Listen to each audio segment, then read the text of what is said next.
El apóstol Pablo en todas sus epístolas, en todas las epístolas, las 3 epístolas de Pablo, siempre comienza, si quieres poner ahí el PowerPoint, comienza hablando de la gracia y la paz. Entonces, por ejemplo, aquí está el libro de Romanos y dice: gracia y paz a vosotros, de Dios nuestro Padre y del Señor Jesucristo. Todas sus epístolas las comienza de esta manera. O sea, tiene cierta variante ahí, pero siempre es gracia y paz de Dios Padre y del Señor Jesucristo. Y de hecho, otros 5 de los libros del Evangelio, 4, más también tienen este comienzo. Pedro y Juan usan igual que Pablo. Entonces, hay algo aquí profundo que los apóstoles están hablando acerca de la gracia y paz que tú y yo debemos de conocer. ¿Por qué no comenzamos orando? Orando. Señor, te damos gracias, Padre, por este momento que podemos estudiar y aprender más acerca de la gracia y de la paz que tú nos has dado. Señor, te pido que tomes control de este tiempo de nuestros corazones, Señor, y que nos guíes a entender y a caminar de acuerdo a este regalo que tú nos has dado, esta sublime gracia. Te lo pedimos en el nombre de Cristo Jesús. Amén. Y así he titulado esta plática Sublime Gracia. Nos vamos a meter más al tema de la gracia y más adelante vamos a estar rebotando un poquito con la paz. Yo creo que va de la mano. Alguien decía que la paz es el resultado de la gracia. Entonces, al estudiar la gracia vamos a llegar a la paz. Pero como quiera, no es algo que tenemos que dejar a un lado, porque Pablo dice gracia y paz. Gracia y paz, y siempre lo maneja como una mancuerna. Entonces, comencemos con la definición de gracia. ¿Qué es gracia? Porque a lo mejor tú has escuchado gracia en cuanto a, mira, qué gracia tiene esa persona para hablar, o qué gracia tiene para bailar, ¿no? Entonces, lo podemos usar de varias maneras.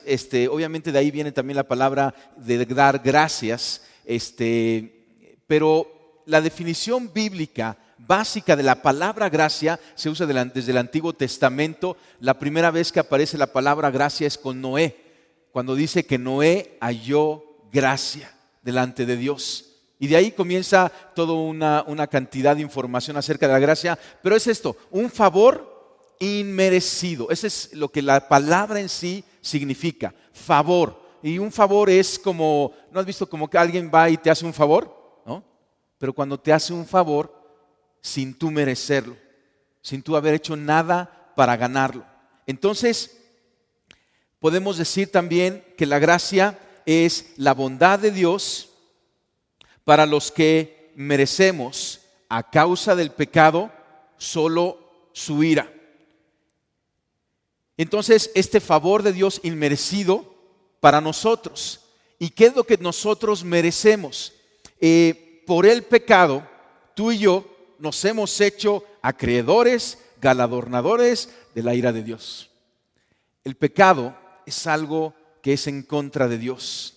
Y Dios en automático tiene una ira, así habla la Biblia, una ira en contra del pecado. Dios no está enojado con nosotros, pero Dios detesta el pecado. Y cuando tú y yo estamos en pecado, entonces nos merecemos la ira de Dios. Pero la gracia es la bondad de Dios para los que merecemos, a causa del pecado, solamente su ira, ¿no? Y a lo mejor tú estás pensando, y pues pobre cuates, esos que pecan, ¿no? Pero la Biblia dice que todos somos pecadores. A lo mejor cuando tú piensas en pecado, piensas en alguno de esos pecados horribles, ¿no? O de esos pecados sociales, y a lo mejor tú dices, no, yo no soy tan malo, ¿sí? Quizás no eres tan malo, pero lo que habla la Biblia es que si eres malo, a secas, ¿sí? Eso es pecado y eso está contrario a Dios, porque Dios es santo, santo, santo. Y Él no se puede mezclar con el pecado. Entonces, la Biblia dice que los 2 mandamientos básicos son: amarás a tu Dios sobre todas las cosas, con toda tu mente, con todas tus fuerzas, con todo tu corazón. ¿Has sido perfecto en eso? Yo tampoco. Y ahí hemos fallado la marca, ahí hemos pecado. Y el segundo mandamiento dice que amarás a tu prójimo como a ti mismo. ¿Has sido perfecto en eso? Yo tampoco. Entonces te das cuenta cómo nos merecemos la ira de Dios, pero la gracia es no recibir la ira, sino recibir ese favor, un favor inmerecido. Otra definición, podemos irla completando, que es la elección de Dios para amar, perdonar, abrazar, aceptar y ayudarnos, aunque no hemos hecho nada para merecerlo. Pero lo interesante es que la gracia no es una sustancia que va por ahí flotando, ¿no? Y que queremos alcanzar una nube que flota y la gracia es la elección de Dios. La gracia está en la actitud de Dios hacia nosotros. Y Él ha decidido amarnos, perdonarnos, abrazarnos, aceptarnos y ayudarnos. Aunque nosotros no hemos hecho nada para merecerlo, aunque nosotros aún hemos hecho cosas contrarias para merecerlo. O sea, ni siquiera nos hemos quedado neutrales, sino que al pecar hemos hecho cosas contrarias a eso. Y entonces vamos entendiendo un poquito más de la gracia. Cuando tú y yo entendemos la gracia, es uno de los temas centrales de nuestra fe. Ahorita vamos a entrar más como hablamos de la salvación por gracia. Pero cuando tú y yo vamos entendiendo más y más la gracia, vamos siendo cautivados por ella. Nuevamente, no es una masa amorfa cuando digo ella, es la actitud de Dios. Sale de Dios, brota de Dios, es el favor de Dios. Entonces, esa es una definición básica de gracia. Pero para entender más la gracia, tenemos que ver que la gracia contempla justicia y misericordia al mismo tiempo, o los abarca. Seguramente has oído el concepto de misericordia. Misericordia es no recibir lo que merecemos. Pero la gracia va más allá, porque también habla acerca de la justicia. Déjame definir primero justicia. La justicia es pagar por lo que se debe o recibir lo que se merece. La Biblia dice que la paga del pecado es muerte. Hay una justicia. Dios es un Dios justo. Lo interesante es que cuando Dios da gracia, no pasa por alto la justicia, no quebranta la justicia, sino que la cumple.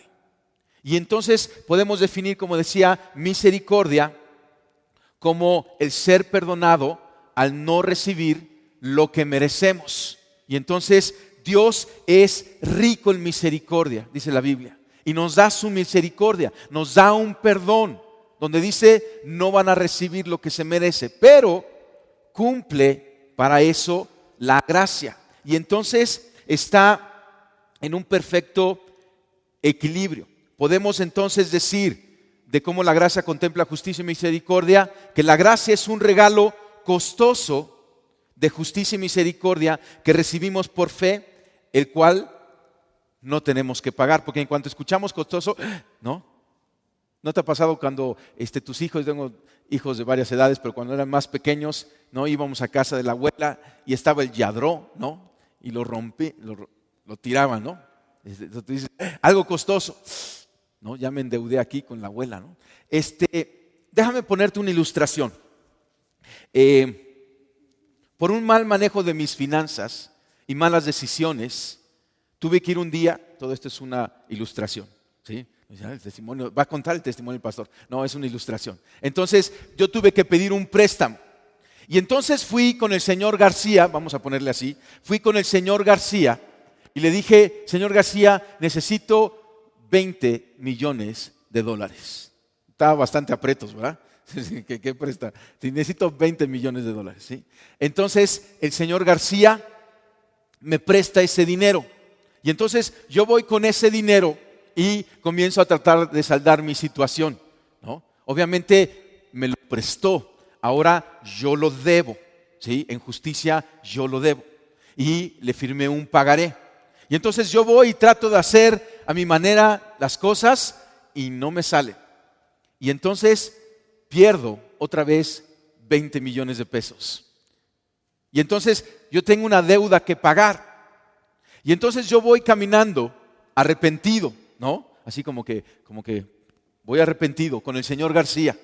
Digo, señor García, no le voy a poder pagar. Le pido que me perdone la deuda, no puedo pagarle. Sé que le debo, no lo niego, pero no tengo para pagarle. Y el señor García me mira, ¿sí? Me mira a los ojos fijamente y me dice, aquí hay un pagaré, me debes y tienes que pagar. Y entonces yo me voy muy triste. Tú dices, llégale rápido a la gracia, ¿no? Porque se ve muy trágico esto. Pero yo estoy en mi casa, triste, sin saber qué hacer. ¿Sí? ¿Has debido alguna vez $20 millones? ¿No? Yo tampoco, pero ha de estar de re difícil. Pero tú y yo también tenemos una deuda, pero ahorita vamos a entrar un poco. Entonces estoy en mi casa y de repente tocan a la puerta de mi casa y es el señor García. Y está el señor García y dice, ¿puedo hablar contigo? Y yo le digo, sí, cómo no, señor García. Y el señor García me dice, quiero regalarte 20 millones de pesos. Y entonces me da un cheque, porque no me lo va a dar sin moneda, me da un cheque de 20 millones de pesos. ¿Sí? Pues a mí ya se me salieron las lagrimitas, ya lo abracé, ya hasta lo besé, ¿no? Y el señor García se va. Y entonces, yo al día siguiente ya tengo 20 millones de pesos, pero tengo una deuda. Y entonces yo voy con el señor García, le digo, señor García, vengo a pagarle. Y entonces el señor García saca su pagaré, recibe mi cheque, me da el pagaré y yo lo rompo. Y yo salgo de esa deuda librado. Y rumbo a mi casa, me topo con un amigo que me dice, ¿supiste? El señor García vendió todos sus bienes. Qué loco, ¿no? ¿Para qué habrá sido? Y yo sé para lo que fue. Eso es gracia. Porque el señor García, ¿verdad que tuvo misericordia? Pero no pasó por alto la justicia. Él no dijo, ahí muere. Él me dio el recurso para yo poder pagar. Y yo pagué en justicia. El señor García no quebró la justicia, pero se movió en misericordia. La gracia es un regalo costoso de justicia y misericordia que recibimos por fe, el cual no tenemos que pagar. El señor García me regaló esos 20 millones de pesos. Yo no tuve que pagar por ellos. Pero, ¿cuál sería mi actitud hacia el señor García? ¿Verdad que lo vería de una manera diferente? ¿Sí? Yo creo que colgaría su foto en mi casa. Yo creo que le hablaría a mis hijos del señor García. Estaría muy, muy agradecido con él. Entonces, y aquí está el concepto de la gracia. Y vamos a abrir nuestra Biblia en Efesios 2, del 1 al 10. Efesios 2, del 1 al 10, si me ayudas a ponerlo ahí en la pantalla. Yo voy a leerlo en la Nueva Versión Internacional.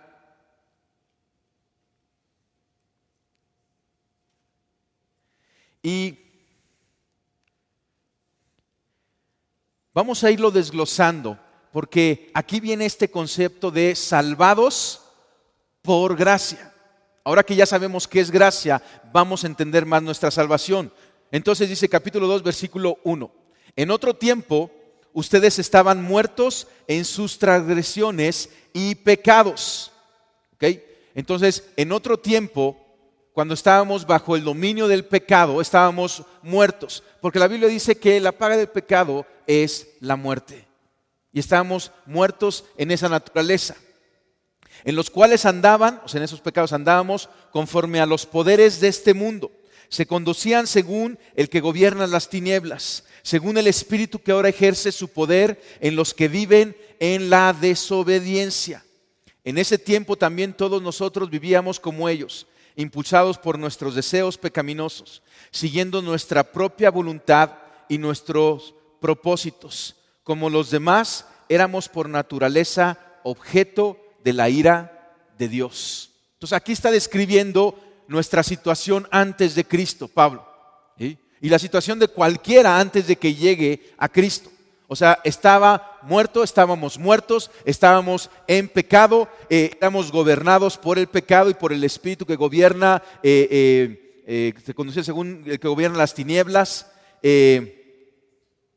impulsados por nuestros deseos pecaminosos y siguiendo nuestra propia voluntad y nuestro propio consejo, ¿sí? O sea, estábamos en un mal lugar. Estábamos como cuando yo les ilustraba que estaba con esos 20 millones tratando de hacer mis negocios a mi manera y regándola y regándola y regándola. Pero mira el versículo 4. Dice, pero Dios, este es el centro de este pasaje, pero Dios, que es rico en misericordia, por su gran amor y propósito, nos dio vida con Cristo, aun cuando estábamos muertos en pecado. Entonces, todo el mundo tiene que llegar a un momento de conocer que hay un pero Dios. Pero Dios, o sea, no estaba en nosotros salir de esa naturaleza, de esa muerte, de ese pecado. No estaba en nosotros. Éramos objeto de la ira de Dios. Dice, pero Dios, acuérdate, misericordia, favor y misericordia de Dios, una buena voluntad de Dios para amar, perdonar, abrazar. Pero Dios, que es rico en misericordia, por su gran amor por nosotros, nos dio vida con Cristo, aun cuando estábamos muertos en pecado. Tú y yo no hicimos nada para merecer la vida que recibimos. Estábamos muertos, no podíamos salir por nosotros. Y aquí está la clave, dice, por gracia ustedes han sido salvados.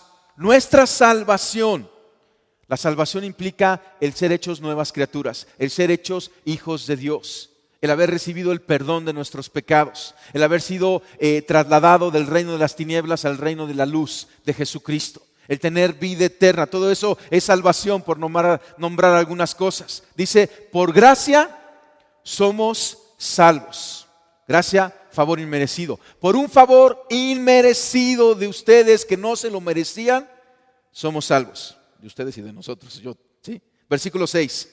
Y en unión con Cristo Jesús, Dios nos resucitó y nos hizo sentar con Él en las regiones celestiales. ¿Se acuerdan? Estábamos muertos y nos hizo resucitar para mostrar en los tiempos venideros la incomparable riqueza de su gracia, que por su bondad derramó sobre nosotros en Cristo Jesús.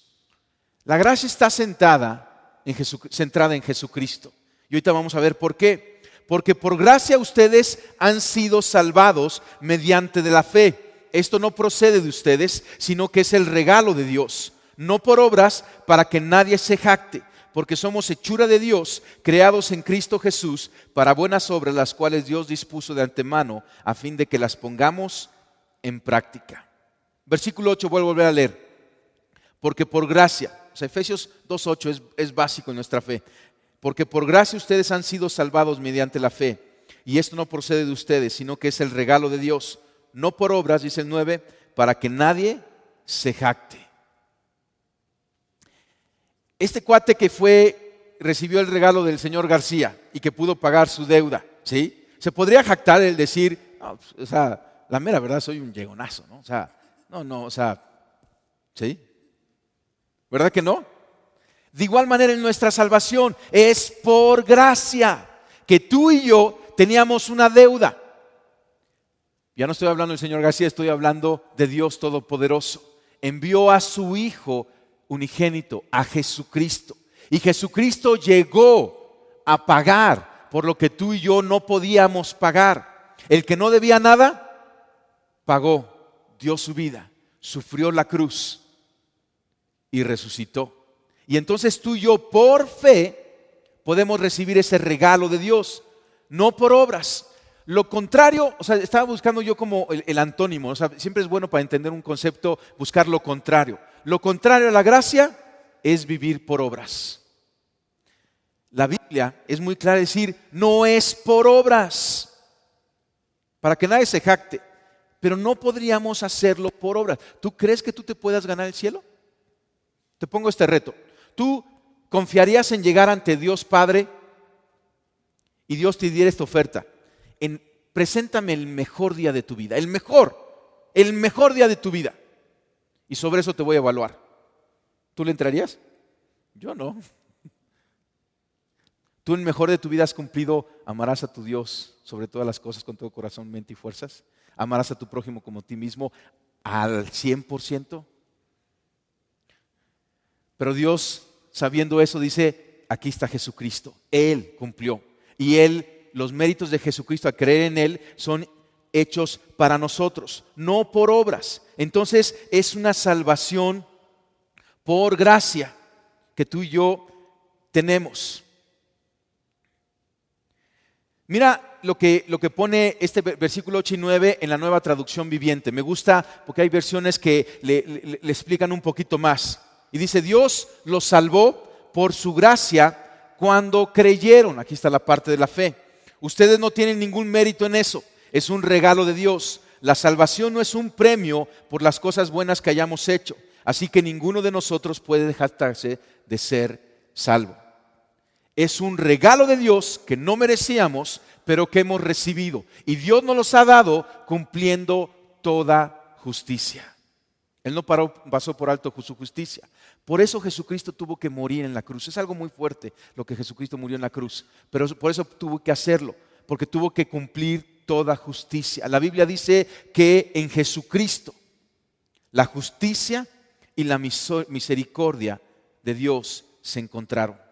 Él cumplió toda justicia para dar toda misericordia. Y tú y yo, justicia y misericordia, gracia, somos ahora, por fe, la podemos recibir, podemos tenerla. Entonces, no vivimos por obras. Por eso es importante el concepto de la gracia y lo estamos estudiando. Tenemos que vivir por gracia. Tendemos, y vamos a ver domingos adelante, una tendencia a vivir por obras, a evaluarnos por obras, a querer ganar el favor de Dios por obras. Pero es clara la Biblia decirnos, no es por obras, es por gracia. Por gracia. Salvación por gracia.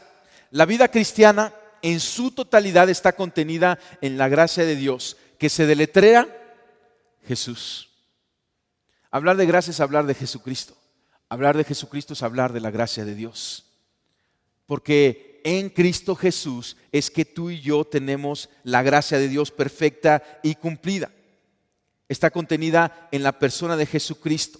La santificación, crecimiento y maduración del creyente no se efectúan como una etapa posterior o independiente a la recepción de la gracia, sino que llegamos ante Dios por gracia y ahora estamos sumergidos en la gracia. Y el resto de nuestra vida cristiana vivimos por gracia. A veces tenemos este chip, ¿no? Decimos, ok, compro lo de la gracia, ¿no? Entonces llego con Dios por gracia, no por obras. Creo y soy salvo. Pero aún sigo viviendo una vida de tratarme de ganar el favor de Dios por obras. Eso se llama religiosidad. La religiosidad es tratar de llegar al cielo por nuestros méritos. O sea, sí tenemos que venir el domingo, sí tenemos que ser buenas personas, caminar en buenas obras, como leíamos ahí en Efesios. Pero de eso no depende nuestra salvación. Lo hacemos porque ahora estamos agradecidos con Dios. Entonces, vamos a ver algunos ejemplos de gracia para ir entendiendo. Somos salvos por gracia. Eso es, déjame parar un poquito. Eso de ser salvos por gracia es lo que hace la diferencia del cristianismo del resto de las religiones del mundo. ¿Sí? Oí una noticia de que se estaban poniendo de acuerdo las religiones del mundo y estaban platicando y demás, pero la verdad es, o sea, no tengo ningún problema con otras religiones, pero porque yo estoy en Cristo, pero yo veo que esa es la diferencia. Las otras religiones todo es obras. ¿Sí? Camina estos 7 pasos y obtiene el nirvana y logra esto y procura el otro y camina de aquí a allá. Pero el cristianismo dice, por gracia, un favor inmerecido. Mira, lo único que tenemos que hacer en el cristianismo es creerlo y extender las manos para recibir la gracia. Porque la gracia se recibe. Dios la da, pero tú tenemos que creerla y recibirla. Ese es nuestro único mérito. ¿Tú te sientes muy orgulloso de eso? Pues te da algo de humildad decir, pues no es por mi mérito. Cristo hizo todo por mí y yo voy a estar eternamente agradecido. Como este hombre está agradecido con el señor García sin haber hecho nada, pero él se movió en misericordia. Vamos a ver un ejemplo de gracia en la vida de Jesucristo. Vamos a Juan capítulo 8, versículo 1. Juan 8, 1. Y vamos a leer este pasaje, es uno de mis pasajes favoritos. Y porque podemos entender un ejemplo práctico de la gracia en la vida de Jesucristo. Jesucristo estaba aquí en Jerusalén y estaba siendo probado por los fariseos. O sea, los fariseos le querían encontrar, le estaban poniendo un 4, como dicen, ¿no? Le querían encontrar algún defecto y querían meterlo en problemas. Y este pasaje narra acerca de una mujer que estaba en adulterio, fue sorprendida en adulterio. Y es interesante porque, para que sepas un poquito el conflicto que pusieron aquí a Jesucristo. La ley de Moisés dice claramente que si alguien está en adulterio y es sorprendido en adulterio, tiene que ser apedreado. O sea, hecho muerto a pedradas, ¿sí? Y en ese momento estaban bajo el Imperio Romano, y el Imperio Romano prohibía que el pueblo judío tomara por sus propias manos y hiciera un juicio de esta naturaleza. Entonces, Jesucristo aquí le pusieron un 4 porque le trajeron una mujer sorprendida en el acto del adulterio, y entonces Jesucristo no tenía salida, según los fariseos veían. Jesucristo, ellos decían, si dice que no la apedremos, ya quebrantó la ley de Moisés y ya lo agarramos, ¿no? Y si dice que la apedremos, lo acusamos con los romanos y ya lo agarramos, ¿sí? Entonces estaba aquí en verdadero problema Jesucristo. Pero miren la gracia. La gracia va más allá de cualquier reto, de cualquier problema. Dice Juan 8:1. Pero Jesús se fue al monte de los olivos. Al amanecer se presentó de nuevo en el templo.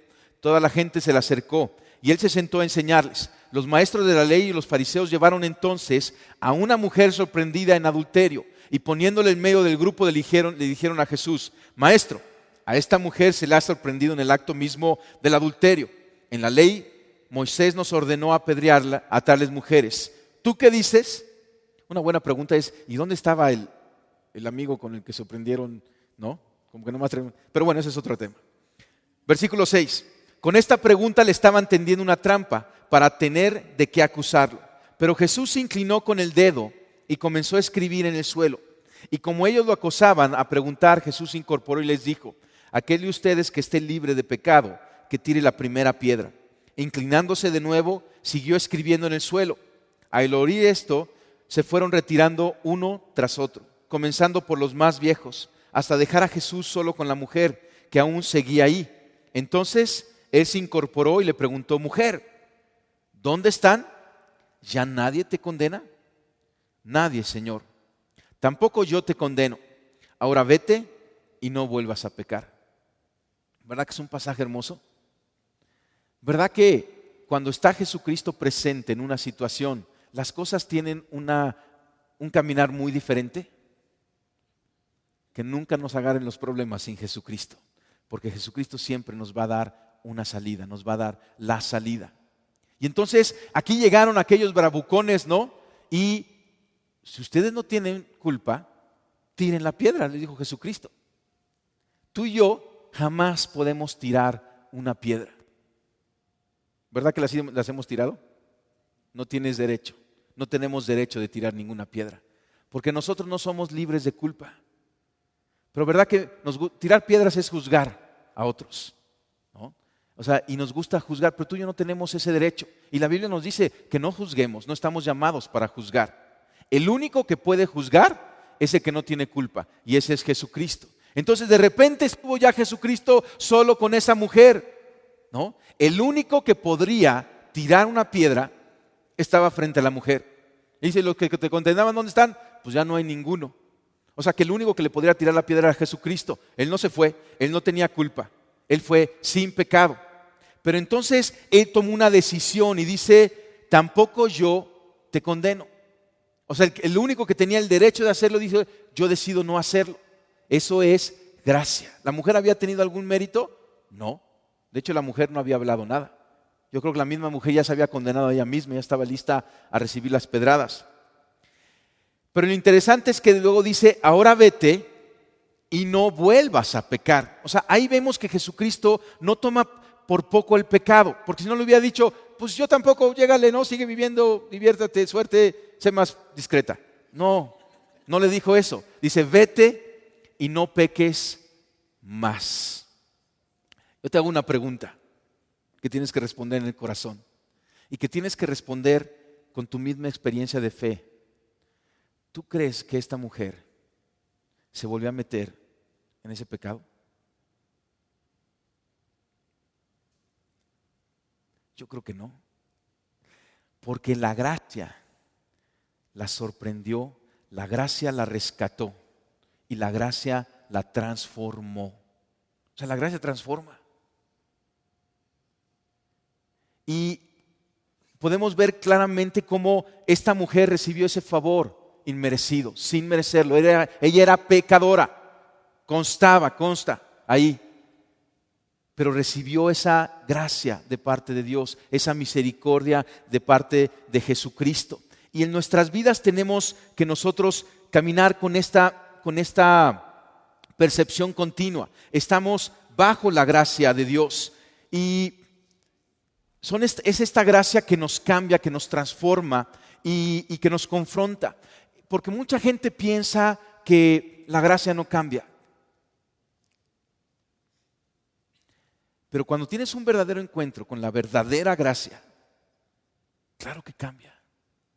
Cuando te sabes perdonado y sabes que no es por tu bonita cara, sino que sabes que es a pesar de tu bonita cara, a pesar de tus errores, y que esa gracia que te ha sido otorgada a ti tuvo un gran costo y que Dios quiso pagarla, Jesucristo quiso pagarla por amor a nosotros, sin quebrantar justicia. No nos queda más que ser agradecidos con Dios y nuestra vida verdaderamente cambia. El pensar que la salvación es por obras, no te da la salvación, pero lo segundo es que no te cambia. No te cambia. Y por eso el hombre no cambia. El hombre sin Cristo no cambia, porque está trabajando con sus propias fuerzas y sus propias maneras para ganarse el cielo y para tratar de cambiarse él mismo. Y eso no se logra. Pero cuando nos rendimos y le decimos a Dios, no puedo, pero tomo y recibo ese regalo inmerecido, entonces el amor, esa libertad que nos trae, nos cambia.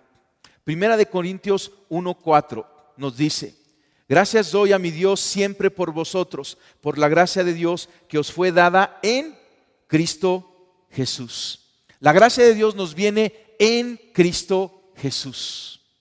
Es en Cristo Jesús. Y por eso hablamos y volveremos a hablar de Jesucristo. Y es el centro de nuestra enseñanza. Y es el centro del mensaje de la Biblia, de Antiguo y Nuevo Testamento. Es Jesucristo. En Jesucristo está toda la gracia de Dios. Se cumplió toda la gracia de Dios y recibimos toda la gracia de Dios.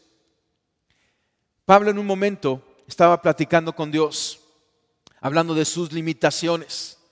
Y Dios lo que le dijo a Pablo, y él lo narra así, le dijo: bástate mi gracia. Lo único que tenemos que hacer es vivir bajo la gracia de Dios, ser conscientes de la gracia de Dios, recibir la gracia de Dios. ¿Quieres recibir la gracia de Dios? Extiende tus manos, hazlo. Es lo único que necesitamos hacer. Esto es fe. O sea, fe es yo extiendo porque sé que voy a recibir. Es lo único que tenemos que hacer y Dios nos va a derramar esa gracia abundante, abundante. Haz una oración, así con tus manos extendidas. Señor, aquí estamos. Hoy sabemos que no es por obras. Tú sabes que yo me he esforzado, pero hoy sé que no es suficiente. Pero yo sé que lo que Jesucristo hizo por mí es suficiente. Señor, yo recibo tu salvación, ese regalo de vida, esa resurrección en Cristo. La recibo por fe. Recibo tu gracia por fe. Señor, yo hoy creo y espero que tu gracia me cambie, que tu gracia me transforme. En el nombre de Cristo Jesús. Amén. Déjame contarte de una persona que vivió en 1740 y tantos. Ya tiene un rato, ¿no? 1740 y tanto. ¿Te acuerdas? ¿No? 1700, o sea, ya fue hace más de 200 años. Esta persona se llamaba John Newton, era inglés. Su madre era cristiana, pero su padre se dedicaba al comercio de barcos. Y cuando él tenía 17 años murió su madre, que era como que su influencia positiva. Y entonces agarró de ahí el camino del padre y se metió a los barcos, a trabajar en los barcos. Y en los barcos pues empezó de mal en peor, agarrar un estilo de vida muy, muy malo. Y trató de meterse a la armada inglesa para tratar de corregir su vida y lo corrieron de la Armada inglesa. Y entonces acabó en un barco traficando esclavos de África. Y él narra cómo iban por los esclavos. Y en un viaje de llevar los esclavos a través del mar a otros países, en ocasiones morían la mitad de los esclavos que llevaban ahí. Y él dice que era un mal hombre, no consideraba la vida, que era irrespetuoso con Dios, que se burlaba aún de Dios, que blasfemaba, que era profano. Aún él escribe en sus memorias, dice: nunca he vuelto a conocer a alguien más profano de lo que yo era. O sea, dice que era terrible él. Pero un día iba en alta mar y vino la tormenta y empezó a sacudir el barco. Hay que dar gracias por las tormentas. Y él pensó que iba a perder la vida. O sea, de tal grado era la tormenta y había durado ya tantos días. Dice, él pensaba que iba a perder la vida. Y como último recurso, se le ocurrió orar a Dios. E hizo una oración: Dios, si tú me salvas la vida, yo voy a cambiar mi vida y la voy a dedicar a ti. ¿Y qué crees que pasó? Dios le salvó la vida. Y entonces él, llegando a puerto, dejó esa vida y se fue y empezó a estudiar de Dios y se convirtió en un pastor. Y él se dedicó a predicar el evangelio. Fue transformado radicalmente en su vida. Hasta los 81 años que murió, incesantemente estuvo predicando el evangelio de Cristo. Cambió radicalmente. Y este hombre escribió este canto que vamos a entonar ahorita. Es un himno que habla de la gracia. Seguramente lo has oído. Sublime gracia. Y es tremendo porque este himno es uno de los cantos más traducidos en todos los idiomas. O sea, se escribió hace más de 200 años y hoy continúa y lo continuamos oyendo. Y cuando tú lo escuchas, tú dices: este hombre en verdad tuvo un encuentro con la gracia de Dios y lo pudo plasmar en este canto. La gracia la podemos estudiar, pero la única manera de entenderla es experimentarla. Recibirla como un regalo, esa salvación, y vivir de acuerdo a ella, dentro de ella, no por obras para que nadie se gloríe. Es por el amor de Cristo que ha sido regalado ese perdón y esa salvación. Y cuando tú y yo experimentamos esa gracia,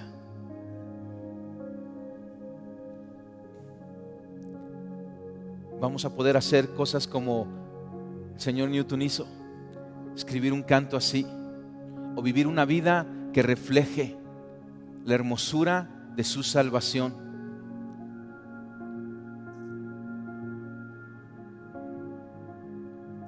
Señor, gracias, y estamos aquí delante de ti. Hoy creemos y sabemos que la gracia que nos has dado es en Cristo Jesús. Señor, y hoy hacemos una decisión por Cristo. Recibimos a Cristo, creemos en Cristo. Extendemos nuestras manos, Señor, sin confiar en nuestros méritos, pero confiando en ese regalo inmerecido de tu parte que nos es extendido a nosotros, y recibimos a Jesucristo. Señor, nos arrepentimos de nuestro pecado. Te pedimos perdón. Perdónanos, Señor.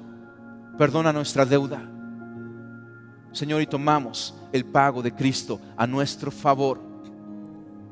Y es por eso que podemos estar ante ti, por sus méritos, por los méritos de Jesús nuestro Señor, por tu gracia que es extendida a nosotros hoy. La recibimos a Jesucristo, lo nombramos nuestro Señor y declaramos que viviremos siempre en tu gracia, siempre en tu amor.